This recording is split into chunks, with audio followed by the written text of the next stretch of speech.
Ndayishimiye akorana n'izihe mbaraga? Ndayishimiye ni izihe mbaraga bakorana mbi?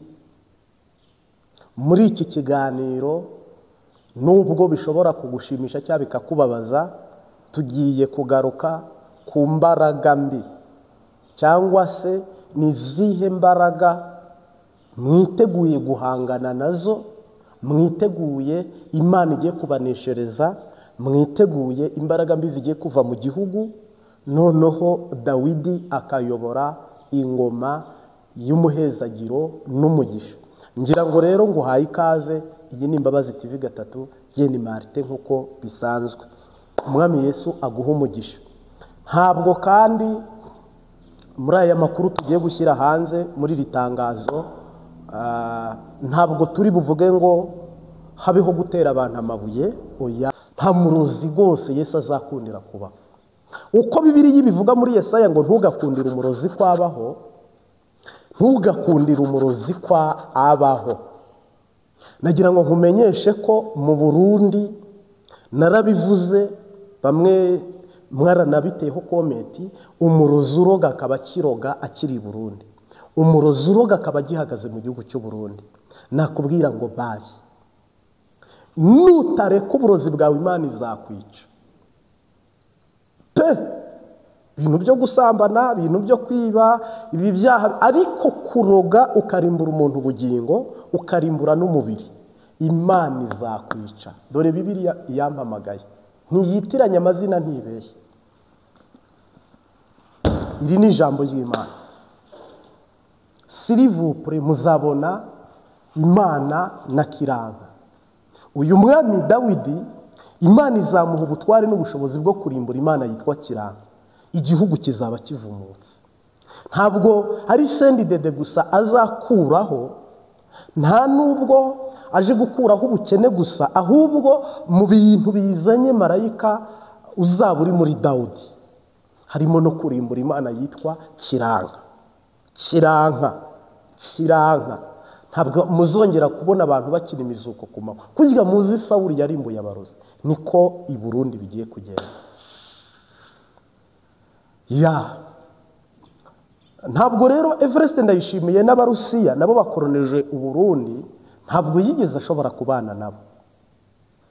Everest Ndayishimiye nta Satani akorana nawe ya Antikristo cyangwa Freemason cyangwa se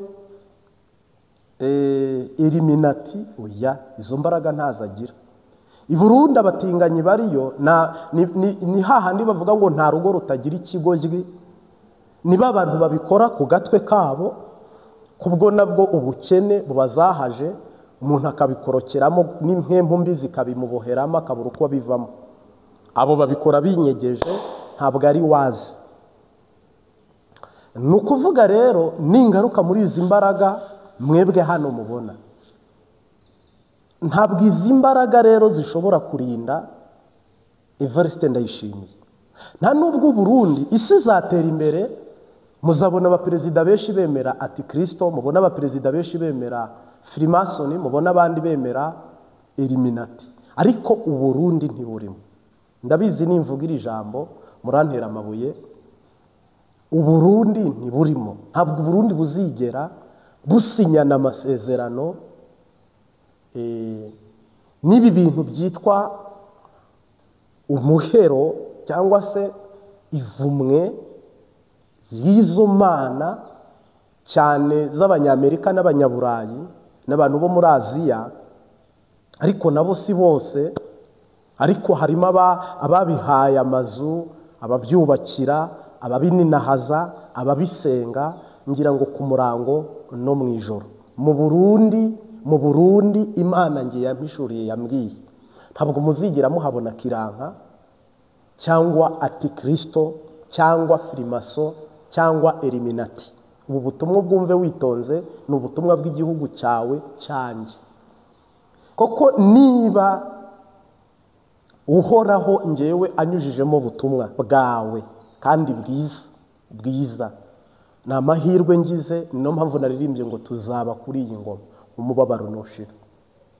Nyemerera tubanze dusenga n'Imana kubw'ubutumwa tugiye gutangaza, ntihagire uwo bukomeretsa cyangwa ngo bumwice, ahubwo bube ubugufasha gusengera igihugu, umenya aho unyuza amasengesho, bube ugufasha gukunda igihugu no kugitabara mu buryo bw'imwembe. Imbunda zanyu Yesu yabonye ko ntacyo zizabamarira. Imbunda, amacumu, imihoro, imipanga, iby'abahutu, iby'abatutsi, ibyo byose Yesu yaregeranyije, aregeranya kuva mu itangira ukageza mu byahishuwe. Nta hantu na hamwe yigeze asanga bishobora kubatabara, ariko ijambo ry'Imana gusa, mwe muyera, ubu buhanuzi gusa nibwo marayika avuga ngo ndindi ijambo ibihe n'ibihe nkarisohoza. Reka dusenga n'Imana ubu butumwa bwubaka ibyo bugomba kubaka, bunasenya ibyo bugomba gusenya. Ndagushimiye Mwami Yesu, uri Arufa, uri Omega. Ku Mbabazi TV gatatu shimiye uyu muntu ugukurikiye Mwami Yesu muri twe, kandi akaba atari kureba njye, ari kureba wowe. Uzi itanguriro ry'igihugu cy'u Burundi n'iherezo ryacyo. Ndagushimiye mu izina ry'Yesu, imyaka kimaze wabonye kubabara, kuruha, uburyo cyanyuze mu bugararwa ndetse n'ubukikinyura mu bugaragwa, ariko wunamuye icumu, wibutse igihugu, wibutse amazi, wibuka ivu, wibuka ibimera, wibuka abantu. Turagushimiye Geshi wa mageshi, icyubahiro ni cyawe. Uwumugisha rero Mwami udukurikiye nawe akunda igihugu anagisengera. Si cyo gusa, dusengeye umugabane wa Afurika, dusengeye u Rwanda mu izina rya Yesu Kristo, dusengeye Burkina Faso, Kenya, Uganda. Ibi bihugu Mwami byacu, uyu mugabane wacu, uca inkoni zamba ubyibuke mu izina rya Yesu Kristo w'i Nazareti, amen. Nguhaye ikaze, urakoze gukanda subscribe, ukore like, ukore share, ujye ubasha kubana natwe, inshuti nziza yakadasohoka, uhoraho aguhezagire. Tubona Sebarundi yikoreye umusaraba hamwe na hamwe, nibidukundira turakwereka n'ifoto, n'abana bakabakorera umusaraba. Bisobanuye ngo ni umukirisito mu ishengero Kiliziya Katolike. Tubona uyu mupapa Evariste Ndayishimiye Sebarundi n'umugore we Angeli Ndayishimiye, kenshi na kenshi bari imbere y'abapadiri cyangwa abasenyeri muri Anglikani no muri Pentekote, bunaheruka muri misiyoni ya Kayogoro. Evariste Ndayishimiye tumubona hamwe na Reverend Kuriyo, bose bavuga ngo Imana niyo nimero ya mbere, ni icyabona. Ndayishimiye rero ikintu hano navuga kidasanzwe, ndetse no mu ndongozi zitandukanye, si we gusa, ibi bintu by'abapfumu babijyamo. Ibi bintu by'abapfumu muri iki kiganiro ndabivuga nta guca ku ruhande, babijyamo. Dore ahantu Abarundi badapfa kujya: Freemason, Illuminati, Antikristo, ntabyo Ndayishimiye ajyamo. Ariko we wambajije, nanjye nkushubije, ndetse nkanasobanura muri iki kiganiro uko Burundi umwami Dawidi ibyo azasenya n'ibyo azubaka. Iyi Mana yitwa Kiranka bayihaye umugabane mu masoko yose y'igihugu, igiraho icururiza imiti yo kurimbura bene gihugu no kwica bene gihugu. Iyi Mana yitwa Kiranka nta n'abazami basaba, iyi miti yabo iririnda kubw'ubushobozi bwabyo. Ndazi ko abapfumu n'abarozi muri burakare muri iki kiganiro mukanadutuka wenda, ariko reka tubivuge. Imana izengereje Uburundi ni iyihe? Imana igomba kurimburwa ni iyihe? Ese hari imana zingahe? U Rwanda rugira Ryangombe, Ubuhinde bukagira Hindu, Ubushinwa bukagira Dragon. Mu Burundi hari imana zingahe? Ese Imana ishobora kuba ifite ijambo mu ndongozi izi ngizi zirangije manda, ndetse izi ngizi bagiye gusimbura, ni iyihe? Imana yitwa Kiranka ifite ijambo muri izi ndongozi mubona. ubushije narababwiye nti nakajyayo n'aba bagiyeyo, ariko ubu tuvugana nagira ngo nkubwire ko iyi Mana irananiwe, kandi iyi Mana yatswe ijambo, kandi iyi Mana irasenyutse. Bibiliya iravuga ngo ntukundire umurozi kwabaho, ntiwemerere umurozi kwabaho ko agira ijambo. Doke ibi rero ni utuntu ngo tw'imitsindo n'imikagiro, ni utuntu biringiye, ariko Yesu Kristo mu ijambo yaduhaye, mu butumwa yaduhaye tuzanye. Ntihagire umuntu ukomeretswa nuko Yesu aje kurimbura Satani, nuko Yesu aje gusenyera shitani. Uburundi ni igihugu mwe mutaramenya, mutarasobanukirwa, ariko niwicara uko Imana yakimbwiye niko nkivuga, ni nako nyatura. Bamwe muzakimenya hazaza hacyo, ahandi mukiza hahise hacyo, ahandi muri kukireba uyu munsi aho kigeze. Impitagihe, inzagihe n'igihe. Imana idutabare, Yesu aturengera. Ni ukuvuga rero ibyo bintu by'imitsindo n'imiti, ibyo bintu by'abapfumu n'abasenga bose bahurira kwa perezida bakanduza igihugu, bagahumanya igihugu. Mwibaze namwe kubona umupfumu ava Nyanzarake. Hano umupfumu ndi buvuga aturuka Nyanzarake, akaza akarihirwa tike, agahabwa byose, saa sita z'ijoro akajya muri kave agatongera, agacana imbere y'idarapo ry'igihugu, agacana imbere y'idarapo ry'umugambwe, akavuga Uburundi uhereye ku mwami, agatanga itsinzi, ngo niwe utanze itsinzi mu gihugu hose. Yamara agafata amafaranga y'igihugu ngo atanze itsinzi. Aya ni amakuru, yenda uri bwemere cyangwa ntuyemere, nge ntabwo mpanura ngo ubyemere, ahubwo usenge Imana nawe iyo nishobora kwemeza umutima n'umwuka wawe. Ariko birababaje kubona umuntu ava ku rubibi rwa Tanzania akaza akakirwa muri perezidansi, ubwo hari umwenegihugu wifuza no kugera aha hantu, ubwo hari umwenegihugu burara akabwirirwa, n'uduhari bakamutekerera bakamusubiza inyuma nk'umwami utanze itsinzi, nk'umupfumu utanze itsinzi, ari nawe ushinzwe kuvuga ngo nk'ubu ngubu murebye amafaranga yagendeyemo, ngo mu ntara zose uzazenguruka wiyamamaza ntacyo uzaba, ngo uzarindwa. Baraguhenda, baragushuka, ahubwo imodoka yanarenga umuhanda, izosi rikavaho, ukuboko kukavaho. Uko ni ukwihumanya, ni ukwiyanduza. Ubundi Imana ntiyigeze irema igihugu cy'u Burundi, ntiyigeze kuriya cyitwa ni Isiraheli. Imana irabakarira, Imana irabafuhira. Sinzi impamvu mutabibona, sinzi impamvu mutanabyumva. Iki ni igihugu kizira umuntu utaba uburozi mu butaka, umuntu ugenda akenyeye uburozi, umuntu utwara imodoka agacikusi agacomekamo uburozi, umuntu ugenda muri perezidansi mu mavaze agashyiramo imiti, umuntu ugenda idarapo ry'igihugu akarihambira n'imiti. Ntabwo uko siko abantu barwaniye igihugu bakirwaniye. Abantu barwaniye Uburundi bateruye amacumu, birukanka intara zose n'izindi. Buno ntabwo Imana izagarura intara ya Kigoma ngo igarure Uvira, ngo ibigarure ku Burundi mubanje kuhamagara abapfumu b'Inyanzarake n'ab'i Karusi n'abo mu Ruyigi. Abo nibo bakunda guhabwa ibiraka. Ntabwo iyo Mana mpamenya ko abo bapfumu ntabwo ari bo bazagarura.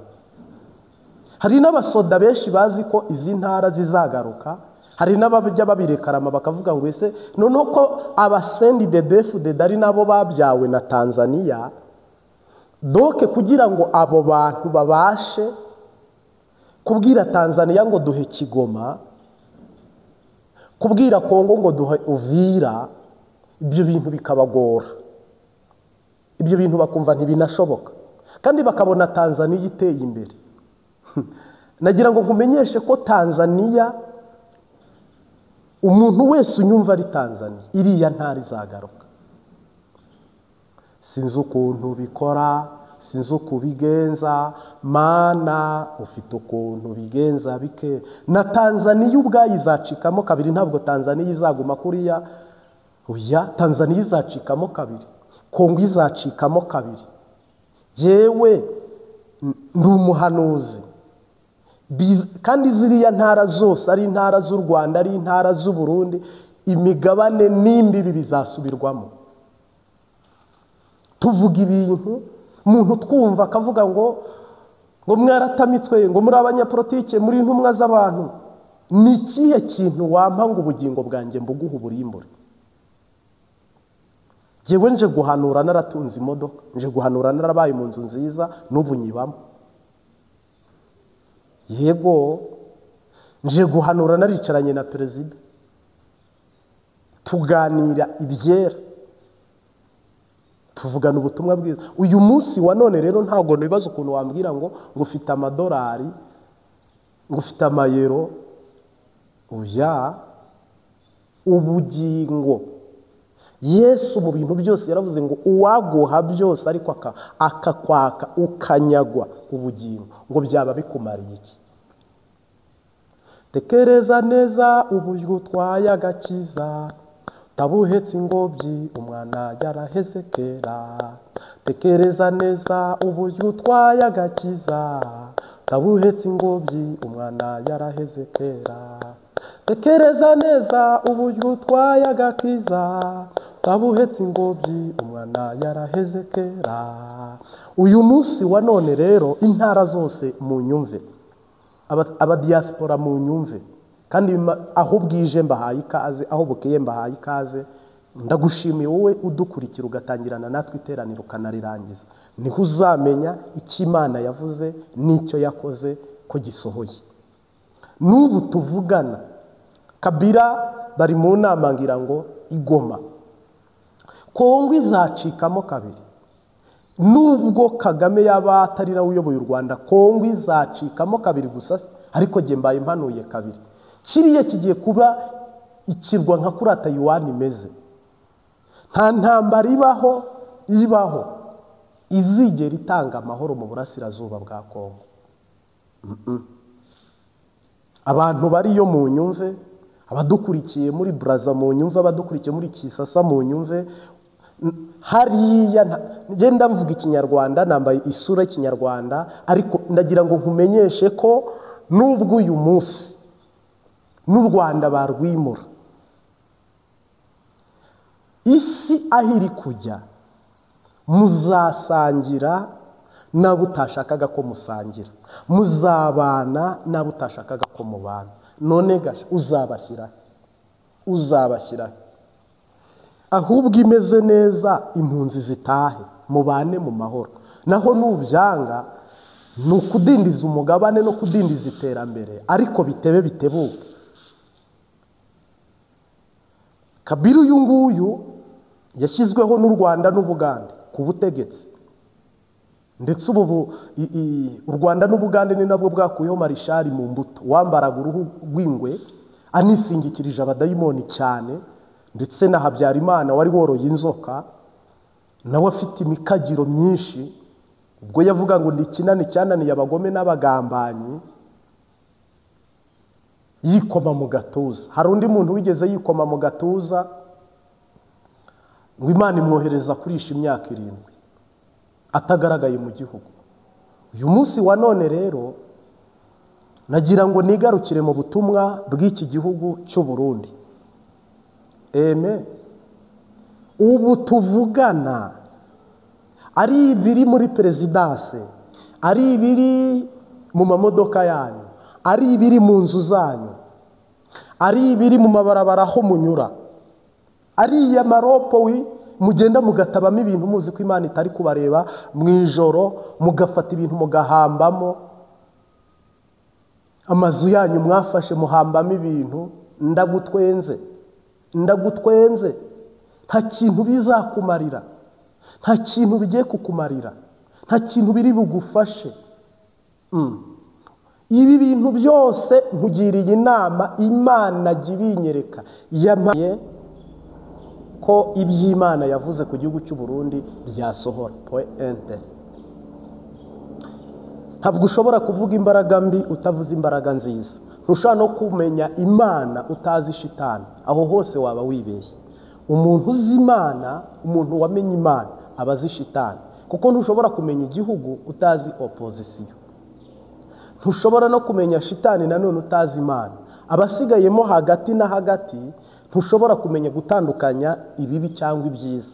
Umuntu amenya ikibi kuko azi icyiza, umuntu amenya icyiza kuko azi ikibi.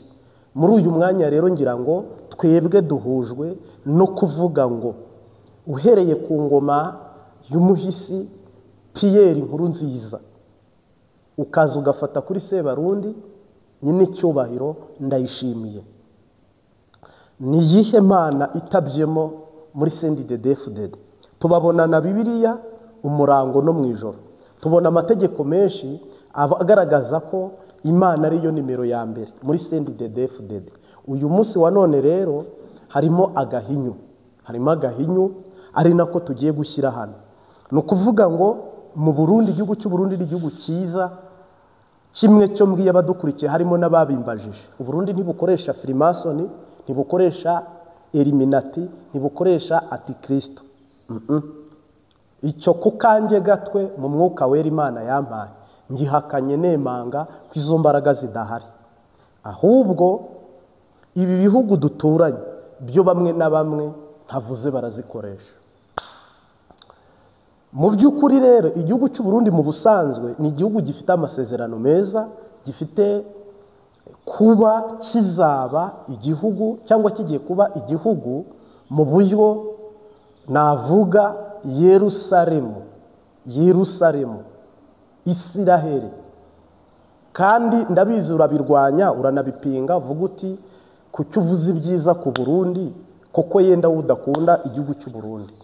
Ariko muri iki kiganiro ni iki rero cyadindije, cyatebeje Imana kuba yaha umurundi n'umurundikazi kuba kuri iyi ngoma? Tuzaba kuri ya ngoma, tuzaba kuri ya ngoma, imibabaro nishiramana, tuzaba kuri ya ngoma. Nkwifurije kuzaba kuri iyi ngoma nziza, nkwifurije kuba muri ubu buzima bwiza. Ntabwo rero Evariste Ndayishimiye nta naho ahurira n'izo mbaraga. Evariste Ndayishimiye mu buzima bwe no mu bitekerezo bye no mu bwenge bwe no mu mikorere ye no mu bikorwa bye ni umuntu udashoboye kwirukanka nk'uko abandi baperezida birukanka. Oya, n'Ubushinwa ntabwo ashoboye kubana n'Ubushinwa ngo noneho Ubushinwa bwagura imbibi n'imipaka bucuruze saprusa nyine nk'Ubushinwa. Kandi Ubushinwa murazi ko bukorana n'u Burundi. N'iyi Tanzania yabyaye u Burundi, yabyaye abadedeporto, ntabwo yabyaye Burundi, ahubwo yabyaye iri shyaka rya CNDD-FDD.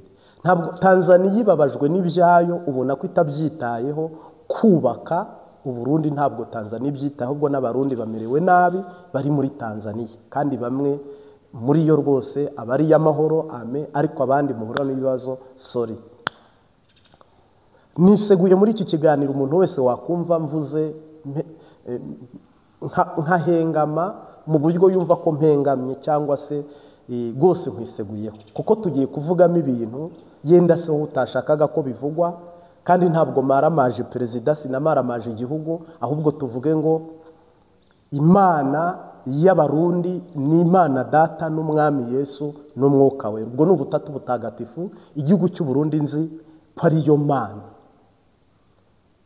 Mana yagihanze, ari nayo Mana igiye gukora ibitangaza. Hakaba indi Mana y'abatizera yitwa Kiranka.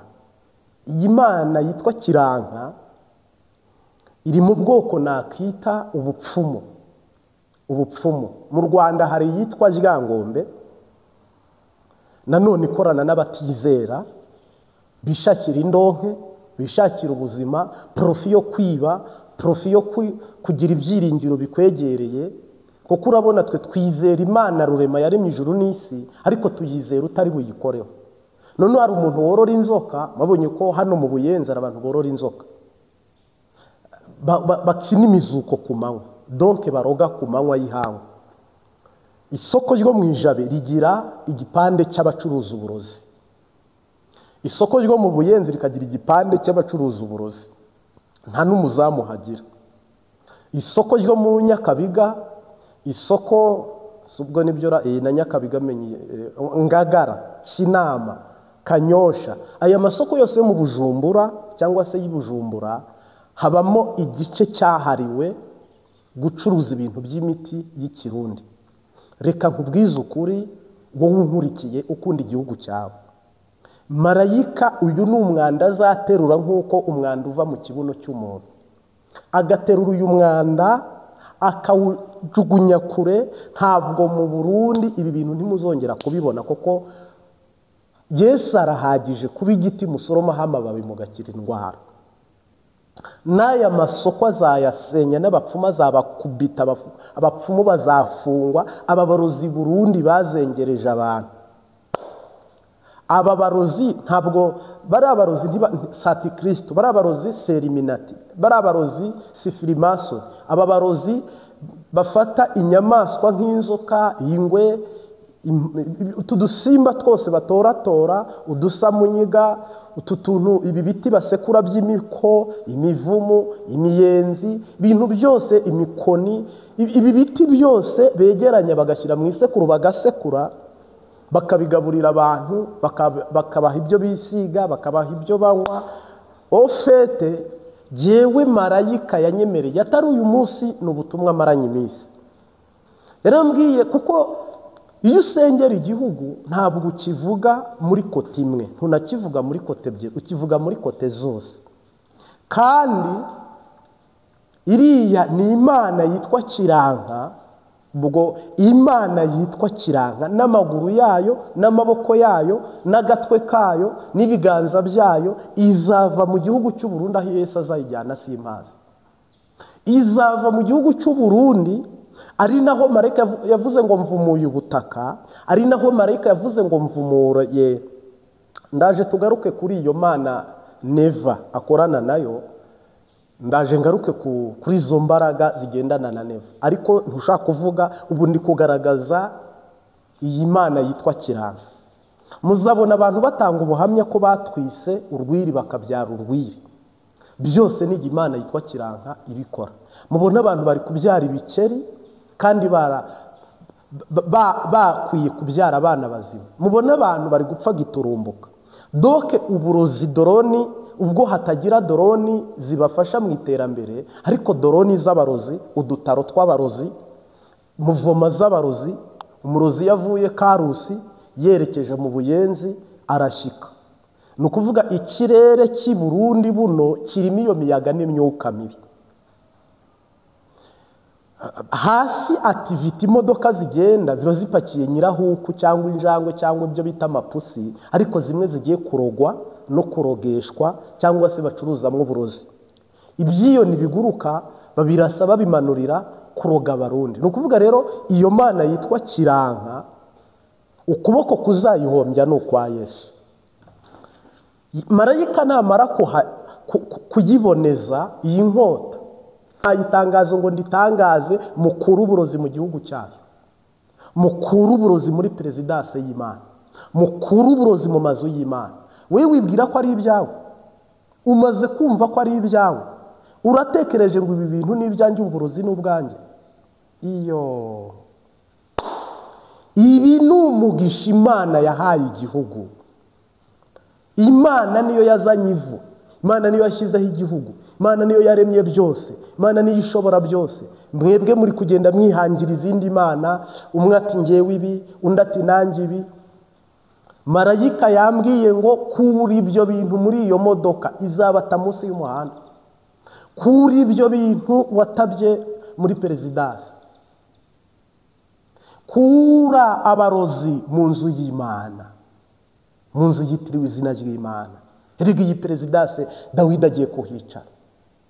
Ibi bintu mufata mu mpuzu zanyu mugahambiramo uburozi, marayika uzi ikimuzanye ari igiki, ko agiye gufata inkota, ko baruzi mugiye kugubwa nabi, ko umuriro ariyo mpamvu muzabona umuriro utwika amasoko.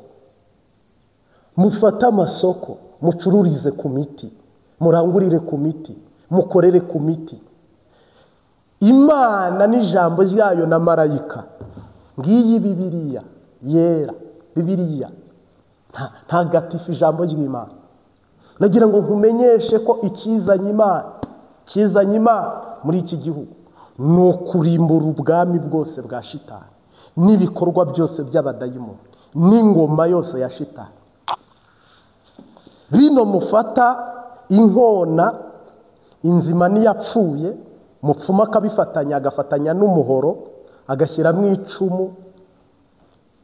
Iri joro ihishurirwa nagize niyerekwa nagize, kandi ibyo muvuga harimo abantu duhanura bakavuga ngo ariko ngo Imana ivuga buri kanya ikavuga buri munsi. Wowe kuvuga buri kanya ukavuga buri munsi ariyo yaguhaye kuvuga, ubwo wibwira ko Imana ariyo ngo yicare gatekereza? Imana ni ikiragi, Imana itanduka. Nge sindi ikiragi. Nawe ubwawe iyo usenze, namwe musenga, nimumbwire umuntu usenga akirirwa asenga Imana ntayumve mu ijambo ry'Imana, ntayumve mu ndirimbo, hama ukagomeza ugasenga. Nimumbwire umuntu urara mu masengesho asenga. Witwa Sawuli we yarasenze akorera Imana ngo bigezeho aracumura, Imana iramutira agenda, bigira hajya kuzura Samweli. Mwibaza ko byari bigeze? Ahubwo niba usenze umwaka utaravugana n'Imana, ugasenga amezi 5 utumva ijwi ry'Imana, ugasenga ukwezi nta n'inzozi, ugasenga amezi 5 nta nacwa, inzira uri kunyura siyo. Dusenga Imana ivuga, dusenga Imana ibona, dusenga Imana ireba. Ari nayo mpamvu Imana yateruye igihugu n'abakiyoboye, irambwira ngo ibi bitangaza. Uyu munsi wa none rero wowe wumva ko twarengereye, twibasiye, cyangwa se turi gukora amakosa, impamvu bibona uko ukanabyumva uko ni uburenganzira bwawe. Ariko njyewe impamvu nanjye mbibona uko nkabyumva uko ni uburenganzira bwanjye. Njyewe Imana senga mu ijoro yamvugisha cyangwa ku manywa yamvugisha. Binabaye byiza ya matwi Imana yampaye kuyumva, ngira amatwi njye numva iby'umugore avuze, iby'umwana avuze, numve siyase, numve abanyepolitike, numve biriya na biriya. Hama Imana muri uko gutwi ibure kumvamo umugabane, ndebe ibyiza, ndebe biriya, ndebe urubyaro, ndebe abamama, ndebe abapapa, ndebe amamodoka, ndebe indege, ndebe iki. Aya maso yere kubona Imana. Urumva ukuntu ubuhenda abantu. Akanwa kirirwe kavuga, karare kavuga, gashobore kuvuga amasaha 12 ntaruhutse, ariko mure kuvuga Imana, waba uri kumpenda. Nagira ngo mbitangaze rero, Imana mwiringiye yaciriweho iteka. Nabonye umwotsi ucumba, mbona marayika ari gutwika, nka kumwe kera twageraga amavuna tukajya gusenyera Bayari cyangwa Dagoni, cyangwa tukajya gusenyera kiranka cya Ryangombe mu rugo rw'umuntu, bakazana ibintu byose yakoreshaga tukabitwika. Nabonye umwotsi ucumba. Imana irambwira ngo manukiye igihugu gutwika no gukongora. Ibi bintu abantu bagiyemo, ibyo bintu mushaka guha abagabo ngo babakunde, ibindi muha abagore ngo babakunde, ibindi mwisasira mu buriri bwanyu, ibindi mutaba mu marembo, ibindi mushyira mu rudandazwa rwanyu, ibindi mugendana mu matelefone, kuko aho hose marika agenda agahanyereka. Ibindi mushyira mu kazi aho mukorera mu ntebe mugatabamo. Ariko igihugu kiranarushye vraiment kweri, igihugu kirarushye. Abasenga musenge, igihugu kirarushye.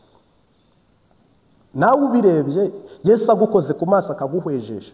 Buriya ba Eliya babonaga Imana ku wa mbere ikazagaruka ku wundi wa mbere. Oya, ko Yesu avuga ngo nta kizaba nababwiye, ubwo noneho rero niba kiri bube mu gitondo azaze ejo bundi. Ko Bibiliya ivuga ngo gusenga ni ukuganira n'Imana, ubwo senge, funga amaso y'impwemu, funga amatwi y'impwemu, funga amatwi y'umutima, ngo kugira ngo Imana itavuga buri munsi. Ahubwo Imana ikwiye kuvuga buri munsi, koko yo ifite n'ikivuga. Ahubwo ngiye nkwiye guceceka iteka, ndetse ngiye nkanaceceka, kuko ngiye ntacyo kuvuga afite. Ubu navuga iki? Nakora iki? Havuge ufite icyo avuga ni Kristo. rero mu mubabaro n'agahinda bimwe biba mu misatsi, abantu bakambara imisatsi bakagendana abadayimoni mu musatsi ngo biri bubarinde, abandi bagacomeka mu ryinyo bakajya guhagarara mu butabera. Nta minisiteri n'imwe Imana yigeze ishima idafite, harimo abeza, harimo ababi, harimo ibibi, harimo ibyiza. Minisiteri zose zirimo abantu bakorana na Kiranka. Iyi Mana yitwa Kiranka, iyi Mana yitwa Kiranka, Imana yitwa Ryangombe, iyi Mana yitwa Kiranka, Imana yitwa Ryankombe, bayikubise ifuni mu mutwe, bafashe esase, bafata mazutu, bafata peteroli, bayitwitse. Ijuru ryayihagurukiye. Birababaje rero kubona perezida nyene cyubahiro nawe mu gihugu yemera ko ibintu byinjira akabyakira, nawe ngo bizamuha itsinzi. Ngaho tsinda wo kabyarawe, utsinde Imana, uzaba uri umuntu w'umugabo rwose. Reka da, Imana ntushobora kuyitsinda, ntushobora kuyitsinda, ntushobora kuyitsinda, ntushobora kuyitsinda, ntushobora kuyitsinda.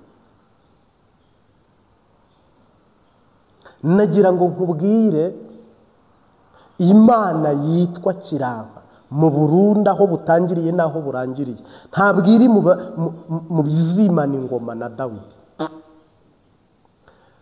Kiranka warariye ku bwa Neva, warariye ku bwa Nkurunziza, warariye ku bw'abami. Kiranka bagubagiye impene bakubagira inka. Kiranka baguhaye inkoko zibara rimwe baguha n'iz'amabara abiri. Kiranka baguhaye amahera baguha amata, umurundi ashonje yambaye ubusa. Kiranka uburundi aho wabugejeje n'aho ubugejeje ntituzagukumbura, ntituzakwibuka. Igihugu cy'u Burundi wacishe nabi, wacanishijemo abantu, uteza amakudeta, wica abami, umena amaraso, wiyongeza andi. Kiranka wari waragabiwe u Burundi. Kiranka bari barati, Kiranka bari barahaye intara zose. Kiranka wari warahawe perezidansi. Kiranka ngo warindaga abantu, ukarinda abayobozi n'abayoborwa. Kiranka wacuramye ugacurika igihugu, ugasonzesha abantu. Tanganyika ikazamo umuvumo, igihugu Imana ikakirakarira ikagishavurira, igihugu kikamba ivumwe. Uyu munsi wa none Kiranka, tekera utwawe ugende nta mahoro watanze. Hambira Kiranka, urahumiwe Kiranka, urahumiwe Kiranka, urahumiwe Kiranka, urahumiwe Kiranka, urahumiwe Kiranka, urahumiwe Kiranka, urahumiwe Kiranka. Ni amakorasi twajyaga tuninahazamo Imana dusenyera Ryangombe na Kiranka. Haleluya. Nyemerera mpesha umugisha umuntu wicaye ateze amatwi ubutumwa bwiza kuri TV Imbabazi TV 3. Amen. Mu bantu bavuga ari kijyana Yesu ni number 1. Yesu nta kitamwumvira. Umuyaga uramwumvira, ikirere kikamwumvira, ukuzimu kukamwumvira, abantu bakamwumvira. Na Sawuli yaramwumviye, umutini cyangwa umusukomono uramwumvira, inyanja arayiturishira iramwumvira, n'umuyaga mu nyanja uramwumvira. Uyu munsi wowe dusangiye umwami umwe, duhuje ukwizera, tubyumva kumwe, mu izina rya Yesu Kristo w'i Nazareti. Uyu tuvuga isi yose kubarara ikamuha icyubahiro. Uyu nguyu ijoro ryitabye ubwo bari bamwambitse ubusa. Ndamuvuga mu magufa yawe, muvuge no mu mitsi yawe, muvuge no mu misokoro yawe, ndamuvuga mu biganza byawe, ndamuvuga mu mugongo wawe. Yesu Kristo nta kitamwumvira. Nimva kwa Lazaro yaramwumviye, aravuga ngo Lazaro, intumbi irumvira itaba ngo karame sabwe. Uwo niwe muntu ndi kukubwira, uwo niwe muntu ndi kukwereka, uyu niwe muntu ngira ngo ntukonegite nawe cyangwa se wikonegite. Urasanzwe umuzi cyangwa waramumenye, ariko mu izina rya Yesu Kristo rikiza sida, rikavuga ngo sida genda uwo mudayimoni akakuvamo. Izina rya Kristo ryirukana kanseri, izina rya Kristo ryirukana imivuduko, izina rya Kristo rikuraho ubukene, izina rya Yesu Kristo ryoza intoki. Yesu yogeje abigishwa ibirenge arababwira ngo muzakandagira inzoka mwongere mukandagire sikoropiyo. Niki kitamwumvira? Abigishwa barabihonyora bahinduka, wari wabona katiripurari yikandagiye akantu, wari wabona ukuntu zitsindagira. Ibi birenge by'abigishwa ari bomwe, ibi birenge by'intumwa mu izina rya Yesu Kristo turabikandagiza inyatsi yakubase, turabikandagiza ibyaha byakubase, turakandagira inzoka ku buzima bwawe y'ubukene, turakandagira inzoka y'urupfu ku buzima bwawe. Onodi Jezi, kandagira uhonyore, kandagira uhonyore. Ibyo satahonyoye bihonyore, ibyo bari abatahonyoye bihonyore. Akira ubutware bwo guhonyora, akira ubutware bwo gukandagira, akira ubushobozi bwo gukandagira mu izina ry'umwami wacu Yesu Kristo. Kandagira. Yesu ageze kwa Yayiro nta kitamwumvira, uwari wapfuye aramwumvira. Yesu ageze ku mafi inyanja ngo amafi aramwumvira. Yesu Kristo mu rugendo rwe ageze aho bakinze, shyize imbere yawe urugi rukinguye, narwo ruramwumvira ngo rurikingura. Mbabarira wisaka ikintu cyanze kumva, wishakemo ikintu kitumvira Kristo, urebe ikintu kitamwemera, urebe ikintu urebe ikintu kiri kusuzugura uyu mwami, kiri kwanka uyu mwami, ubundi ukizane mu izina rya Yesu Kristo.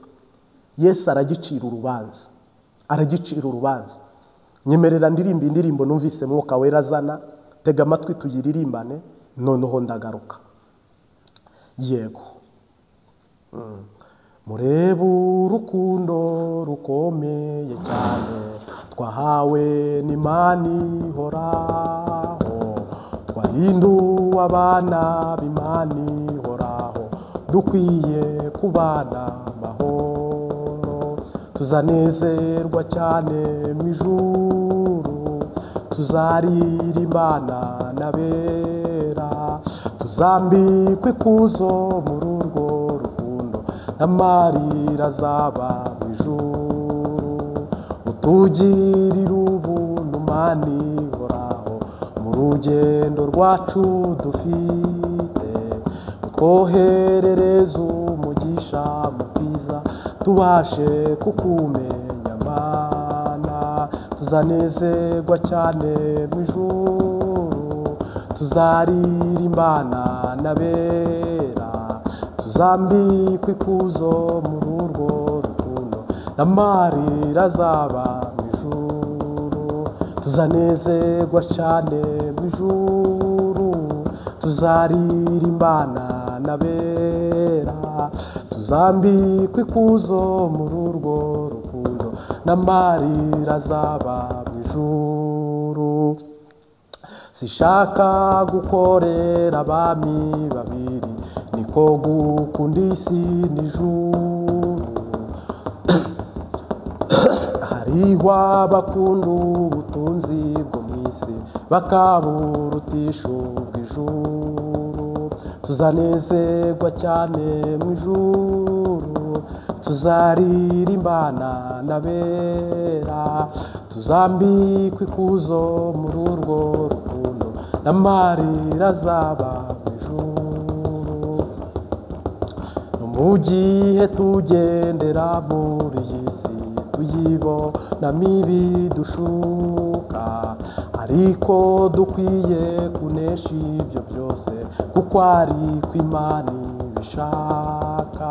Tuzanezerwa cyane mu ijuru, tuzaririmbana n'abera, tuzambikwa ikuzo muri urwo rukundo, n'amarira azaba mu ijuru. Ndagushimiye ko wihanganye, Yesu aguhe umugisha. Ntukorera abami babiri, Uburundi ntabwo bufite abami babiri. Yego, niko iyi ndirimbo iri kubabwira. Imana ibagirire ubuntu mu rugendo rwanyu mufite, iboherereza umugisha. Hariho abahamya b'urupfu rwa Yesu, nawe uba umuhamya wo kuzuka no gupfa kwe. Amen. Hama kandi nanone aravuga ngo dukwiye kunesha ibyo byose koko ariko Imana ibitegeka. Umuntu wumva ubu butumwa akareka uburozi bwe akihana, uhoraho akugirira imbabazi, uhereye kuri perezida wa repubulika kugeza ku mwene gihugu mutoya, uhoraho akugirire imbabazi.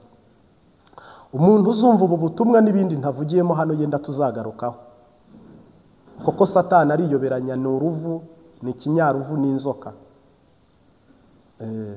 Nagira ngo ntangaze rero ko wakumva buno butumwa akabuhana mugenzi we, habeho kwihana no kubwira abantu ngo mwihane, kuko igihugu marayika aje kukigirira deliverance.